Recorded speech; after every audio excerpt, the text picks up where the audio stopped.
Opozita e ka shprehur shqetësimin e saj për vënien në rrezik të shtetit të së drejtës tek autoritetet që monitorojnë funksionimin e demokracisë në Shqipëri.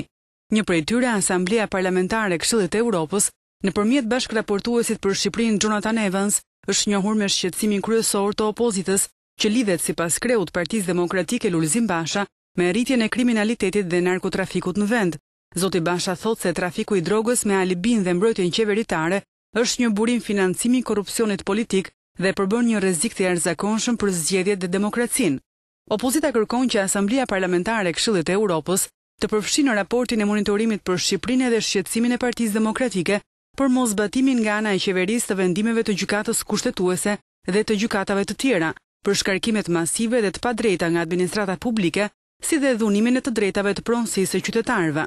Këto shqetësime kreu i opozitës Lulzim Basha i ndau dhe me kongresmenin republikan David Jolly, një antar i ri i Kongresit Amerikan me një karrierë disa vjeçare prej lobisti. Në pikpamjen e Partisë Demokratike, qeveria po mban qëndrime të papranueshme antikushtetuese dhe antiligjore me qëllim uzurpimin e institucioneve të pavarura. Por edhe pse përshkruan me nota negative qeverinë e koalicionit Rama-Meta, kreu i opozitës Lulzim Basha bëri të qartë qëndrimin e pandryshuar të Partisë Demokratike për mbështetjen pa rezerva të çdo procesi që çon përpara integrimin evropian të vendit.